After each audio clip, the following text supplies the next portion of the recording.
everybody. Welcome to episode 12 of Eat, Drink, Write, an Urban Fantasy Whiteboard. I am Sherry Ellison. And I'm Taylor Ellison. And today we're going to talk about how to start your novel. Yeah. So, what are you drinking? I'm drinking another margarita. You're boring. You're boring. I'm drinking a Keto Cosmo, thank you, so that's not boring. It's way more boring than a margarita. I don't think so. Tequila. And what are we eating? What are we eating? Wow, Is that what we're Cosmo eating? Is really good. We haven't even started yet. That is not a good sign. We are having more of those bacon wrapped pickles that I made. I don't even know what episode that was. Episode 5, I think. But they are so good. They are delicious. I love these things. So how has been your week? Are you Yoda now? What are you doing? Drinking. This week has been good. I've mostly relaxed on a lot of writing stuff since I finished editing my manuscript and submitted it. I wondered about that. I thought you might be so brain dead about that you might not even any writing. I needed a little break, so I did take a little bit. But I've already got idea. Like I want to work on my next project. I'm excited for my next project, and I will probably get going on that pretty soon. Oh, how neat! Yeah, it's been a weird week. I worked from home, which I work from home anyway, but it was just weird to have all my fellow workers working from home. That's true. This week has been weird. I maintain a lab at a university, and so most of the universities have shut down, mine included. So I do still have to go into work to do maintenance stuff, but other than that, my boss has been like, get out of the building as soon as you're done, just make sure that the lab's fine, and then leave. And so, I've just been at home. It's just so weird because usually when I go to the office to pick up files or whatever, I'm bombarded with questions and all that. It's just been quiet. Yeah.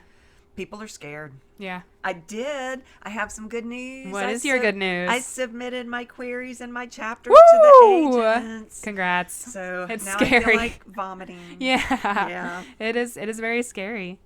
So this week we decided we needed to do a talk about how to start, because so many people out there want to write. Yeah. And they're like, I don't know where to begin. Right. Yeah. So we thought we would do a little episode on that. And part of what brought us about thinking about this is that we went to the Atlanta Writers Conference a couple weeks ago. Yeah, March 7th. And there was a speaker there who did an excellent topic on the importance of writing chapter 1. Mm-hmm. Her name is Nikki Salcedo. She was a great speaker. Oh my God, she's an amazing speaker. Yeah. She's written books. She wrote All the Beautiful Things, which is one of her books. She does essays, but I must say, an incredible speaker. Y'all should check her out. She's got a website. She's got Facebook. But she did this great talk about what to put in chapter 1. And we were thinking, wow, this was very informative. This Useful. is something our listeners would probably like to hear. Yeah. So basically, I think that you've got a whole bunch of stuff on this, and so do I, but we'll probably take turns. But I just have some basics to start off with. Sure. You want to start your novel, you want to grab the attention of your reader. You want to set the scene, the mood, the tone, and the voice, introduce your protagonist, and introduce the problem that your protagonist is facing. Yeah. So basically, you consider chapter 1 or the beginning, or however you want to talk about it, as the appetizer to a full course meal. Yeah. Which I love that phrasing. Metaphor. Yeah. Yes, metaphor. That. It is very... It's a good way to envision what you're trying to do when you start your book. Yeah.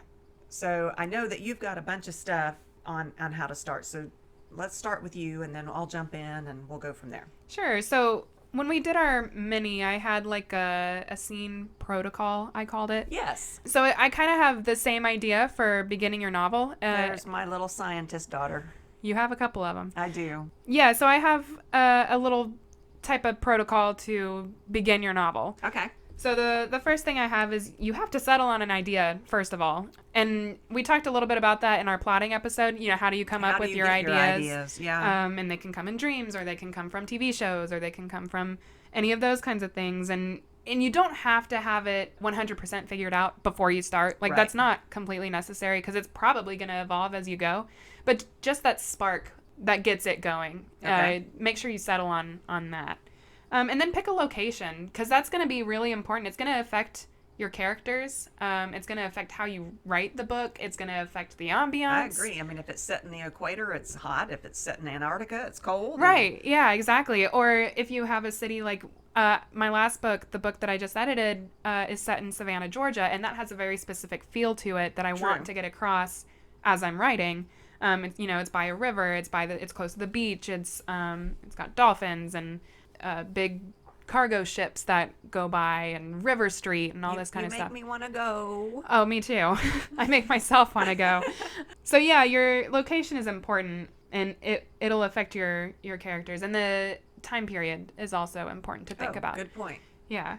And then next is get to know your characters, which we have a whole episode on. Right. So you can listen to that for some more in-depth ideas about how to come up with some characters. But it's important to know who's going to be in your novel before you start it, because you got to start with your main character. And then next, I have notes on being a planner versus a pantser, because there are some people who are like, you have to plan before you start your novel. Right.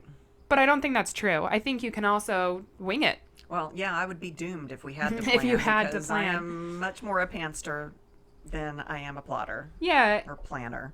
Right, yeah. And, if it helps you to outline, then do it. Absolutely do it. Right. If that helps you to get, you have something on a page and then you can actually start your novel, absolutely do it. Or if you just want to start and write out your first scene and go with it from there, then just do that. I think whatever works for you on that part, can help you out. But if you feel more comfortable writing a scene, go for it. And if you feel more comfortable with an outline, then do that. Yeah. Next is think about your themes. So what do you want your book to get across? What point do you want to get across in your book? Think about your message. I have to say on the theme idea. Yeah. Because sometimes I'm like, I don't really have a theme, but that's not true, because even just entertainment is a theme. I actually have a point here where I say it's not necessary to have a theme to begin, but I find thinking about themes and how you want your book to come across and what message you want to convey actually inspires me to start writing it. Yeah. And that was my point in keeping this in my notes here, was that even if you don't have an idea for a theme, that's fine. You can still continue. Right. You can still start. Emerges sometimes. Yeah. And then I think it does a lot of the time. Yeah. It emerges. Yeah. But I found that thinking about the theme makes me want to write it. So, that's true. Okay. And that gets words on a page, and I'm happy to start writing because I'm like, ooh, this is the message I want to convey, and so I'm going to write it. And then for number 6, I have don't get stuck on your first sentence, because I open up a blank page and I'm like, this first sentence is starting it all. It has to start it. It is scary. It is scary, but it doesn't have to be, because the first draft is for you. It's not for your readers. Okay. So don't worry about your first sentence. Just write something down. She kicked a ball. Cool. Right. That starts off your story, Right. and keep going. And later Right. you can go back and describe why she kicked the ball, or, put us in the middle of that action and give us her emotions about kicking this ball. Right. And you can start off with a sentence that hooks you in and oh, I want to know why this character kicked this ball. Mm-hmm. So don't worry about how good your first sentence is when you first start writing. Just start writing, I think is. Yeah, I think it is very scary to a writer, because we all know, oh my God, we only have the first sentence or the first paragraph to catch the agent's attention, and then otherwise we're out. But it's not important when you're just starting. And that's the whole thing about editing that we talked about last week? Last week, yeah, episode 11. So, yeah, I agree with that. Yeah. Just get it down. Yeah, just start going. Mm-hmm. And then lastly, I have, if you don't know where to start, if you don't have an opening scene in mind, that's totally fine. If you have this idea and you have characters in mind, you probably have something in mind that you want to write down, so write that. And it doesn't matter if it ends up at the beginning, it doesn't matter if it ends up in the book at all, but it gets you started, and it gets you thinking about where you want to go with this book. So, and it gets words on a page. I think I have something along those lines as well. Yeah. Yeah, I think that's a great advice. Yeah, because, and I've actually found advice that's that's bad. Don't start, you have to start at the beginning. And I completely disagree with that. Because I have, quote unquote, books, there'll be future books probably, where I have no idea how those stories are going to begin, but I did have a scene in my head, so I wrote it down. Right. And I have those saved somewhere, and I will either use it or won't, but it will spark an entire book. I think so. Okay. And then after that, so that was my general protocol of beginning a novel, and I think all of those steps can help put words on your first page, because one of the things that when I first started writing forever ago at this point was opening a blank page and being like, I have no idea what to put on it and closing it out. So I would never start. I don't remember how I got over that necessarily, but I think a lot of this helped me. I liked thinking about themes and what I wanted my book to be, and that helped me put words on a page. I think it helps. Our paragraph writing helps. Oh, yeah. Because that teaches us to write no matter what. You'll send me you'll be bored. And you'll send me a paragraph and I'm like, oh my God, I'm preparing for court, but ooh, I like this paragraph. And then all of a sudden we're writing paragraphs back and forth. Yeah. You just, it takes practice. And like she said, if you don't use it, write it, but you don't have to use it. Yeah. I mean, we've got to get over this, oh my God, what everybody expects. Yeah. This is a first draft, people. Which took me forever to get over. Yeah. Because I was like, no, I want to submit this and I want to get it, published and I want to write the perfect book from day one. Yeah. But it doesn't work that's way. Impossible. I think that's literally impossible. I mean, even Patricia Briggs, how many books has she written now? The last one she wrote, they discovered a huge plot hole and she had to go back and rewrite. She is an amazing author. Oh, yeah. It's gonna happen. Yeah. Don't worry. Part of why we write is because it's fun. Yeah. This is something we love. So don't let it stress you out to the point where it becomes, what's the word, overwhelming to you. Yeah. Yeah. It's supposed to be fun. Yeah. We are supposed to be doing this because we love it. We can edit. Just edit sober. Isn't that what Ernest Hemingway said? Yeah. I've had a few drinks before we started Don't this episode. edit right now. Yeah, I can't edit right now. I'm sorry, I interrupted you, but anyway. No, that's totally fine. Okay. That finished up my protocol, but I have just a couple more points here, and then I know you've got some stuff. I do, I got stuff. Start with action. It's good to drop right into, right in the middle of something that's happening. Yeah, it's exciting. Yeah.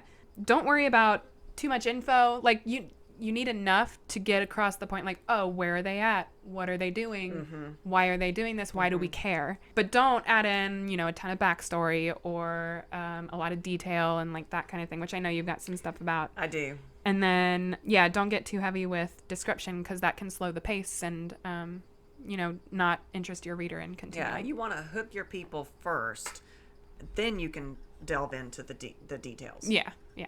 Okay. Yeah. So I've got several things that I would like to talk about. To me, the first thing beyond, okay, so your stuff is first. I think that protocol is an amazing way to start. Then I think when you're ready to sit down at the computer or typewriter or with your pen, whatever it is that you do, decide what tense and point of view. Oh, that's a good point. Yes. I actually saw, sorry to interrupt you. Yeah.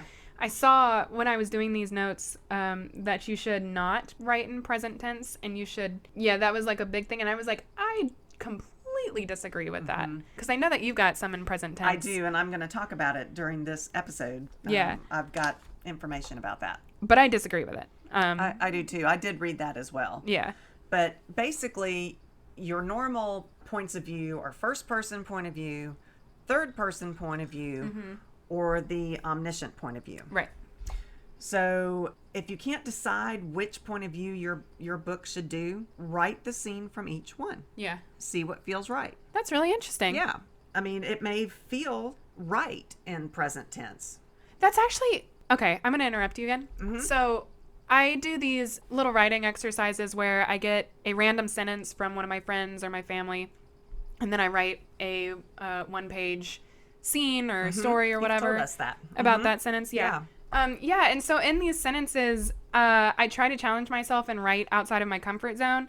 So I usually write in first person. That's what I'm comfortable with. Right. I think I'm good at it. But with these sentences, I try to write in third person or second person or whatever I feel like. And I found... What is second person again? You use you. So it's more personal. Oh, so it's yeah.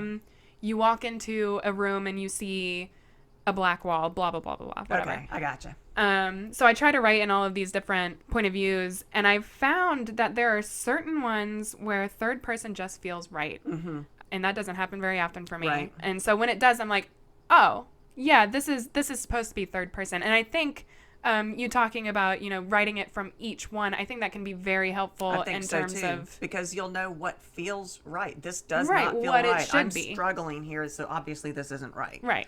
Like my book that I'm going to talk about with Trick, the different shade of evil, I think is what it's called. Yeah. It is first person present tense, and it has always been first person present tense. She came to my head in first person present tense. Yeah. I cannot write that book any other way. Yeah, because if you try to force it some other way, then it's just not gonna work. Because I've tried writing in third person, tried to Right. force myself to write in third person, and it just doesn't work.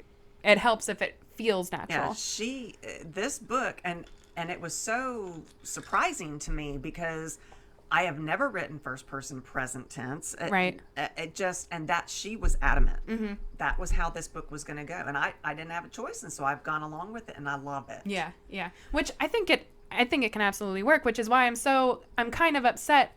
I hate hard rules, Me too. So being told like never write a book in present tense, Right. I don't like that because it can work. And I'm pretty sure the Hunger Games are written in first person present I think tense. you had told me that before. Yeah. I've read all of those books, and I loved them. I just didn't remember that they were in first person present tense. I'm pretty sure. It's been a few years, Which means several that years author did since an I've read excellent them. job Yeah. because I didn't even notice. So good. Yeah. So, yeah. Yeah. So, point of view, and then the tense, of course, is present or past. What feels right, and as I said, my demon hunter Trick, that's just how it has to be, first person present. So you're going to Yeah. have books when you write that you feel have to be a certain way. Yeah. And then I jump to where to start, which you talked about as well. Yeah. In the middle of action, you drop your reader right into that scene so they're immediately involved in the action. Yeah.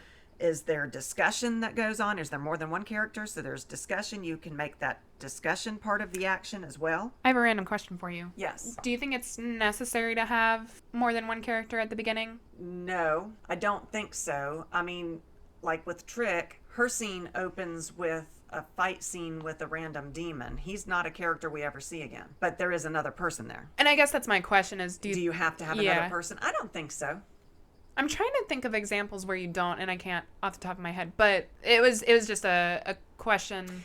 Well, I mean, it would have to be a special case because if you're by yourself, there's not necessarily action, although there could be. Like, think about horror stories. She could be terrified and there might not be another person there. Right. There might be noises or shadows or sounds that make her scared. Right, yeah. But at some point, you've got to have interaction with I something. think so too. Yeah. I think so too. It was just, I was just thinking. I mean, it just depends on, and you don't want to lose your reader either. Right, because I was just, if you don't have another character or an antagonist or whatever. I'm sure there's a way to do it. I'm trying to think. But anyway, because you lack conflict, I feel like, if you don't have. Well, you can make conflict with, your character wants something and there's something that's preventing your character from getting it, and it doesn't have to be another character. That's true. What about like a survivalist situation when you're stuck in the forest and you can't reach water? I guess that would be an example. I think so. I think you can do Okay. it. Yeah. No, it was I just think you can. just a thought that I was having. I mean, and it is something to keep in mind. You aren't bound by these quote rules. Yeah. Anything can work. You just have to think about how to do it. Figure out a way to do it. Yeah. How much background do you need? That's my downfall. I did have a critique done of my frickin' fairies, so I did do some editing on it that I had a little bit too much background. I had a character. I was trying to introduce her whole entire family in the very beginning scene, and that wasn't important at that point. Right. Yeah. And so I could leave that information about her sister. She's got two sisters, but one of them, I brought them all in, but she didn't need to be brought in right then. I just need to make sure I bring her in at some point where it's relevant. Yeah. So think about what is the action that sets your core story in motion. That's probably where you want to start. Right. You want to intrigue and engage your reader. So the inciting incident, a significant event, a mystery or a problem that needs to be solved, all of those things need to be fairly soon in your story. Can you define inciting incident for anybody who doesn't know exactly what that means? It's the incident that starts the change in your character. Yeah. It's trying to think in Trick. Oh, well, for Trick, she's in this battle in the opening scene, and she's never lost before. She's a demon hunter. She kills her demon every time, and she doesn't this time. Right. That is the inciting incident that starts her on her journey into this story that we learn about her. Yeah. Okay. Yeah. No, I just wanted to make sure we had a definition out there. Okay. You want to make your start shocking. You got to grab your reader so that they want like to the read. hook. Yeah. Yeah, a hook. I guess that is a way to look at that. One way to do this, if you're staring at that blank computer screen and you don't know what to do, pull out some books. Yeah. Read how other authors that you love I start. highly recommend that, Me actually. too. Yeah. I mean, Patricia Briggs. We can't talk enough about her. She honestly is probably going to come up in most of our episodes. Karen Moaning. Yeah. Oh, her too. Oh my Lord. Yeah. Read.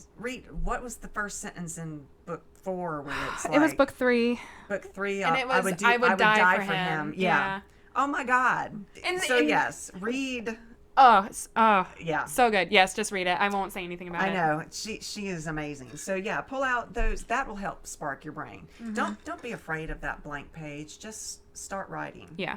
I have friends who want to write, and that blank page scares them. Me too. I have friends too who are having that issue, and I think that's where it comes in, where it's like, just write scenes that you have in your head, because that can help you start. It might not be the beginning, but that's totally fine. That is fine. Yeah. I mean, I even have problems with, I think I've talked about my Hallow stories, the Elemental series. Yeah. I'm still not quite sure which story comes first. Right. And so I've written the beginning of Yasmare, and I've written the beginning of Hallow, and just start writing. Yeah. I'll figure it out eventually. Right.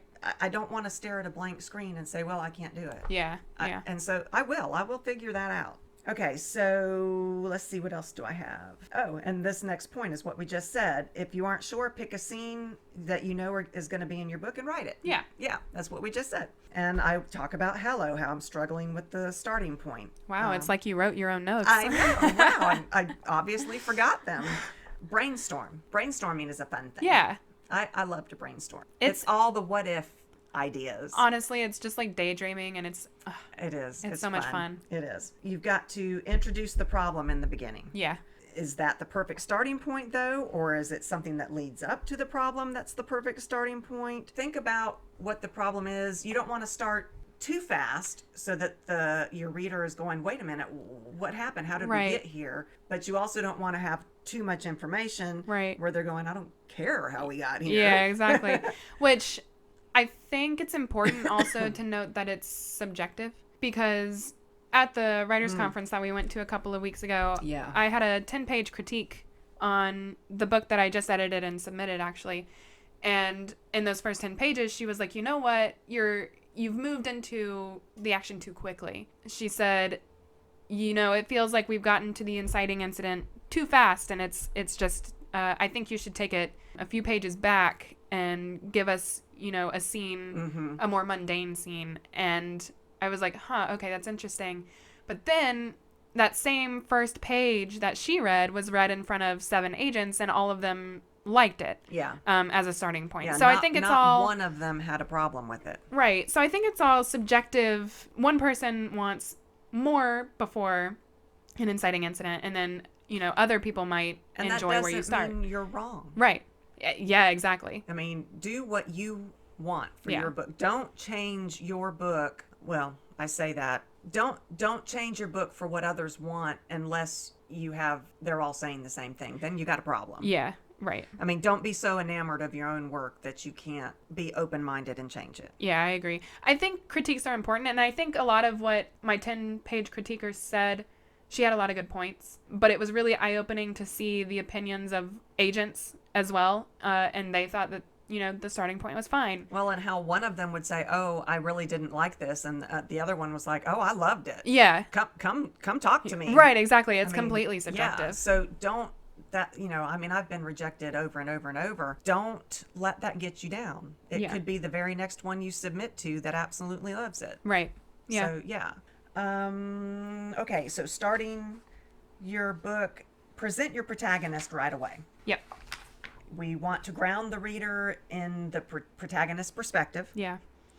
whoever we meet first in a book is the character we bond with. Yeah, definitely. So there was one when we were at that seminar that they read and they switched, Yeah. and that bothered me. Yeah. It was The interesting. person, we finish each other's sentences, so I need to explain to our listeners Yes. what Yes. there was same first page reading where they wrote and switched points of view right smack in the middle. And I had just started to get to like the first one. I Right. didn't want to switch that point of view. So that bothered me. Yeah. And I think there were some agents that liked that and some that didn't. But I feel like it's a bad idea. Yeah. We are going to bond with the first character that we start reading about. Yeah. So be very careful on how you present your character, and don't swap us away from that person that we just are getting used to. Yeah. I mean, there is a place for different points of view, but not on the first page. Yeah. But don't get bogged down in the character. We need to know just enough about that character to care about them, but not so much that we're going, I am so bored. Is there anything going to happen in this story? It's funny talking about it like that because it's like, oh, don't do too much, but don't do too I little. know. So you got to find this perfect sweet spot. I do feel like most writers intuitively know. Yeah. I feel like it is a thing that you can't really teach. We all just kind of know, but be open to criticism, because sometimes what we think is good is not. Right. And we need to be able to twitch it up a bit. Yeah. I read Ann R. Allen. She had a blog article called 10 Things Your Opening Chapter Should Do. Yeah. And she said, you probably need to know the gender, the age, maybe the social status, the work position in society, but most of all, we need to know the emotions that the character is feeling in the scene. And that was in the first 10 pages? In the first opening chapter. Opening chapter. Okay. She said, preferably things that the reader can identify with. Okay. And she gave an example of her story, and she didn't come right out and say, oh, I'm a female. Yeah. But she talked about, she was on the subway. Her character was on the subway, and there was a guy that was leaned up against her, and he was feeling up her thigh. And she's like, I wish I hadn't worn the dress on this hot and sweaty day. But, Right. So she got a whole bunch of information across without having to say it. So just think about how to do that. Talking about your character, it may be that our character is flawed in the beginning and is going to grow and change and become, better. Yep. So character arc is important, but you can't make your character too bad to start off with necessarily. You've got to somehow have something connectable with that character. Connectable. Is that a word? I'm not sure that I it don't is. think that's a word. Flawed characters Relatable? are fascinating. Oh, relatable. Yeah, that's what I said. That's what I said. Yeah, that's what you said the whole Yeah, time. I'm sure I'll edit that to fix that. Anyway, you've got to care enough about this character to turn the page. Yeah. So if they're a really crappy person, Yeah. your reader might not want to even read it. But like, think about Gone with the Wind, the main character, Scarlett. I haven't read that. She just gaped at me. No, I haven't read that one. She is a crappy character. She is selfish, but there's something about her. The writer was able to make us relate to her. Yeah. So that we wanted to keep reading. So you can have a flawed character. For sure. You just have to have them relatable enough. And then I was like, how? Well, I found this article by Brandolyn Collins, and she has written over 30 books. She was writing as a guest blogger on the Jerry Jenkins blog. I think I've used the Jerry Jenkins blog many, many times. How are those Cosmos? Really good. She said that the way you have your reader identify with your character is you can have them display a valued trait like love or courage or loyalty. Yeah. Courage, I didn't pronounce correctly. I was going to let it slide. Have your character treated unjustly. That's something that makes your reader feel for them. Oh, for sure. Having them wish for something that is universally understood, like acceptance. Yeah. Have them thrust into danger. Oh, that's a good one. That's because that immediately makes you Yeah. be like, oh, I want this person to live for some reason because Yeah. I can be in that situation. Like, I can see myself endangered. Therefore, I want this character to live. Yes. That is a good point. Or grief. Oh, true. That's something we can all relate to. Which I actually start out one of my books with one of my characters dealing Grieving. with grief. Have them good at something, like a talent, which is what I used with Trick. Yeah. She's an interesting character, but she is really good at demon hunting.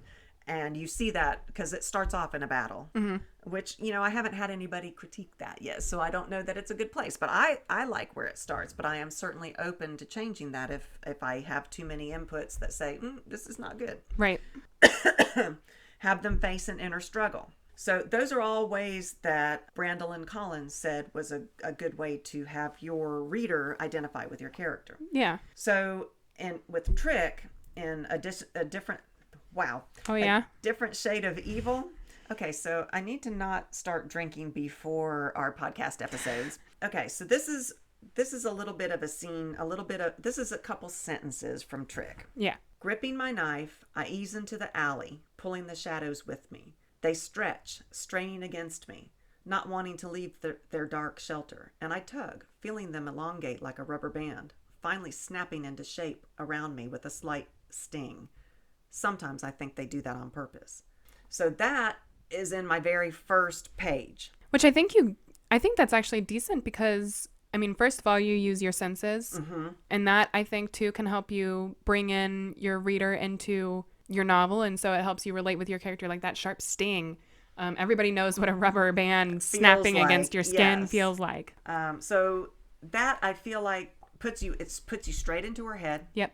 It puts you into a place where something's going on. You're intrigued. You're asking questions about what does that mean? How do shadows do that? I don't get it. Yeah. So you got to remember we write urban fantasy. Yeah. So that's important to consider as well. Right.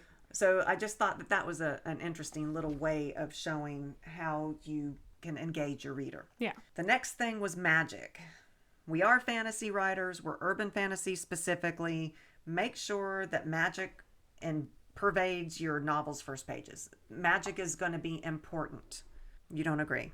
No, I do. I was actually considering my own books and whether I do that in any of them, and I do that in all of them. Yeah. So, yeah. Yeah, especially with urban fantasy, that's someone who picks up a book off the shelf that's under the heading of urban fantasy is going to expect magic. Right. You need to have it fairly soon, showing your cool, different world. I agree with that. I do agree with that. No, it's interesting. I think I did that.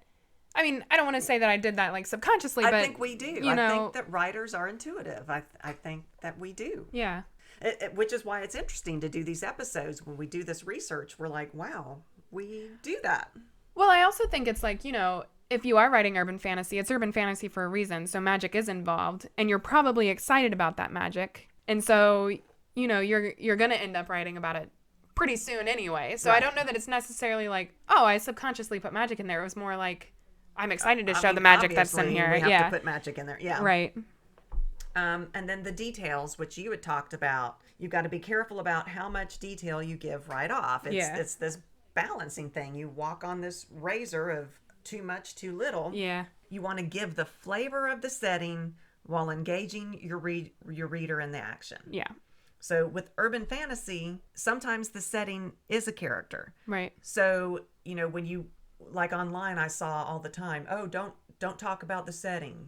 Well, in urban fantasy, the setting often is a character. I think, and so yes. you might have to do more than is normally accepted. Yeah. You've got to world build. Yep. It's not a world that our reader knows. So yeah. we've got to get that information across. We've got to give the date, the time of day, the sense of the place. Your readers want instant immersion. Mm-hmm. And this is not a world that they necessarily know. Right. So you've got to get that information across. Yeah. Creating a sense of tension and enticing the reader to find out exactly what's going on in this strange world that they've never heard of is super important. I agree. Like you said, a lot about how you start your novel is making it relatable. It is. You want to bring your audience into your book and you want to make sure that they can feel what you're trying to get across. Right. Yeah. And there is still the other side. Too much yeah. is a bad thing. Right. And it can detract from the excitement, but the right details can enhance it. So you just write it and then finesse it later. Right. Which I do have a list of things not to do at the beginning of your stories. So whenever we get there. I've got another little excerpt from my A Different Shade of Evil with Trick. Okay. So this is the very first sentences of the book. Why do I always get the putrid demons? I crouch in the shadows, pulling the darkness to me like a black cashmere robe, liking the feel of it and reveling in the quiet. My knife, just as black as the night, feels comforting in my hand. The Atlanta summer air is thick and still, the night hanging breathless, waiting. So I let you know it's nighttime. Mm-hmm. It's Atlanta. Yep. The air is thick, like it always is here in Atlanta. Yep. You get into her head. Her knife is comfortable in her hand, so you know she's used to using it. So that is the very beginning. Now it's I've not had an agent say, "Oh yeah, that's good," or an agent say, "Oh that sucks." So I don't know, but that is my beginning. Yeah. And I feel like it hits a lot of these points that we've talked about. Yeah. All right. The next point is conflict. You've got to have the promise of conflict, if not actual conflict. Your first chapter is a great place to start building up your conflict. Make your first sentence evoke a question. Who is this character? What is this mysterious letter? What is this? Why are we talking about murder? Whatever it is, you've got to get that conflict across. What does your character value? And then how can you compromise that value? Yeah. That's tension. That's conflict. Every chapter has got to advance the plot, the character, or the theme. Focus on the action.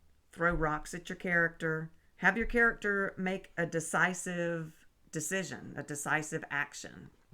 Oh, foreshadowing. That's my next thing. So foreshadowing in your first chapter is huge. You kind of want to have the end of your book foreshadowed in the beginning. You can drop a nugget in there in the very beginning. I was talking about Nikki Salcedo from our conference. Yep. She said, think about how Indiana Jones says in the very beginning, I hate snakes. Mm-hmm. Well, yeah, you know what's coming. Yeah. He's going to end up sometime in the future of this book with snakes. Yeah, there's a phrase that I see a lot where it's like, in terms of thinking of your book in 3 acts, if you introduce a gun in Act 1, make sure you use it by Act 3. Oh, interesting. Yep. Because otherwise there's no point in showing the gun. Yeah, why did you have the gun? Yep. That's true. Write the beginning with the end in mind. Yep. Think of objects that can help you get your theme across. Mm-hmm. Symbolism is interesting. Yep. I love symbolism, honestly. And then leave the chapter with a hook. You want your reader to keep reading the next page. Turn the page. How many times have we been reading a book at night and we're like, okay, I'm just going to get to the end of this chapter. And then the end of the chapter ends and you're It's a horrible idea. Oh my God, I've got to read some more. It's a lie when you tell yourself one more chapter. I know. Yep. I know. What aspects are there in your book that will make your reader want to keep reading? Yeah. And then with the famous words from Nikki Salcedo, every chapter is chapter 1. So you do all of these things in every chapter. I think that's a good piece of advice right there. I think so too. And you said you had mistakes. I do. So I'll go through them relatively quickly because I think we're running pretty high on time. But I have a list of mistakes that I found on thejohnfox.com that are often made when starting your book. Okay. So starting 5 to 10 pages before the beginning of the story. So that's like, you have too much detail. You have, a scene that's not necessary to... So you're starting in the wrong place, right, basically. Yeah. Okay. And not introducing your main character immediately. And we talked about this too, where, the first character that you introduce to your book, your audience is going to bond with. Well, and this came up during those one-page critiques as well. Yeah. They said... you need to introduce your character really fast. Right off. Yeah. Introducing too many characters. Because if you have too many, then you're going to confuse your audience. See, and that was my problem with having Olive and my frickin' fairies. Uh-huh. She had all of her sisters. I was doing too much backstory. Yeah. So, yeah, I made that mistake. Yeah. Another one is not creating conflict on the first page. You have to have conflict right off because you want to drag in your audience. Yeah. You want to hook them. Yeah. And then starting with a summary and not a scene. So you're starting basically with, and this happened, and this happened, and this happened, and now this is happening. Mm-hmm. You want to start with, and now this is happening. Okay, I get that. Treating the reader as if they know everything right away. So it becomes part of that, find the sweet spot. Don't just toss them in without anything, because then they're really not going to care about what's happening, because they have sure even no what's idea going on. Yeah. what's happening. But, don't expect them to just pick up right away. But see, and that's hard, because we as the writer know so many things, and we forget what our reader doesn't know. Yeah. Likewise, don't treat the reader like they're dumb. They can pick things up. Don't add in too much detail. Don't say something that would be obvious without saying it. That's true. We're readers. We can pick point. things up. And I try to keep that in mind whenever I'm writing, because that's a really good point. I know that I explain things and I'm like, you know what? I don't need to explain that this is happening. Yeah. Don't start with description. It slows down the pace. I think, we've already said a lot in this episode. Start with action. And likewise, don't start with backstory. It kind of goes along with the same idea. Go ahead and get into the action that's happening now. Yeah, get backstory across through showing, not telling, which is one of my downfalls. Yes. Same thing with world building. Don't world build in your first paragraph or your first page or whatever. It's going to end up being more of an info dump, I feel like, if you do that. Well, and then again, we are urban fantasy, so there's got to be some inkling of how this world is different than the world that we all live in. I think that can be sprinkled in, just like you sprinkle in backstory. I don't think it needs to be info dumped. Right.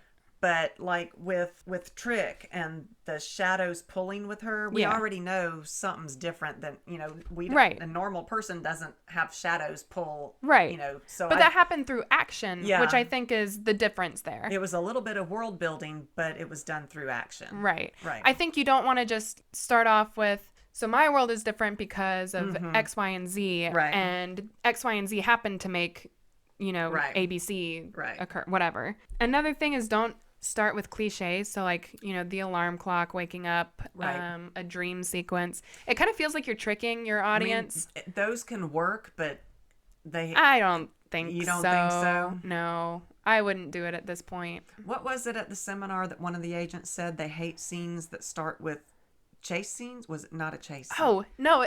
It was running or something. Yeah, I think it was chase scenes. Chase scenes. Where they hated that. Being chased, yeah. Yeah. They were like, I don't care. That's a lot of action, but yeah, it's They were like, why are they running? I don't care. Yeah. Maybe I think they would have been happier. Why are they running? So like the monster burst out of the woods and then I was running. Yeah. Something like that. I agree. Yeah. Or, give it like, I was in my bedroom and I was looking in my at my photo album of my grandparents because I missed them, blah, blah, blah. And then a monster bursts out of the closet and I'm running. I think that would, because then you're like, oh, she misses her grandparents. And now she's going to die. But she was just her, but whatever, so. That created that bond. Yeah. Right. Yeah. I think it's important to feel for your character before they're running for their lives. Right. Because otherwise, why do I care if they're running for their lives? Yeah. So don't start with description, which we talked about. Okay. Failing to end the first chapter with a bang, which we talked about. Right. And then, don't start with the alarm clock thing.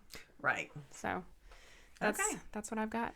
Do you have any interview questions this week or not? I do. Okay. What's your favorite myth/legend/creature that you have seen in urban fantasy, and from which urban fantasy? I've got some favorites, but I haven't seen them in urban fantasy yet.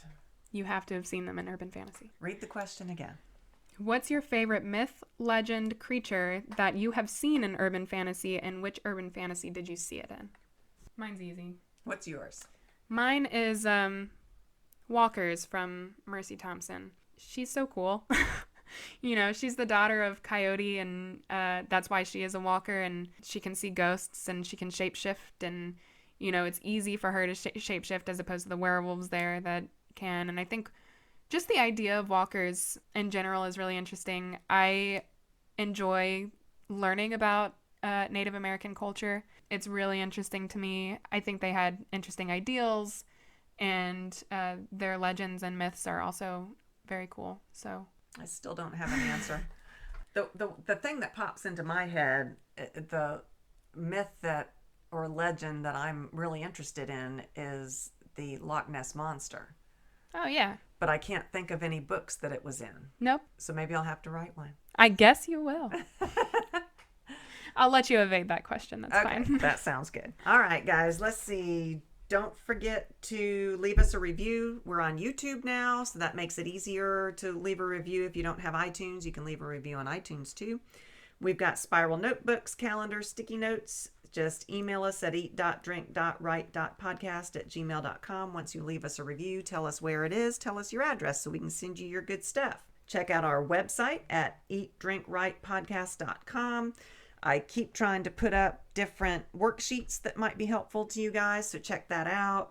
You can contact us at our website. It's got all of our social media. It's got everything on there. Listen to us on YouTube. And you can search for us at Eat, Drink, Write, and Urban Fantasy Whiteboard. Let us know what you want us to talk about. Yeah. Give us ideas, thoughts on what we have talked about. You may totally disagree with what we've said. Which is totally fine. I would love to hear your ideas. I would love to hear it, yeah. And we will share it with our readers, our listeners. You've mixed those up today. I know, I'm having trouble. We do have tons of social media. Check it all out. We got Instagram, Facebook, Twitter. And last but not least, please visit our Patreon. It's patreon.com/EDW podcast. We could use your support. We love you guys. Thanks a lot. Thank you guys.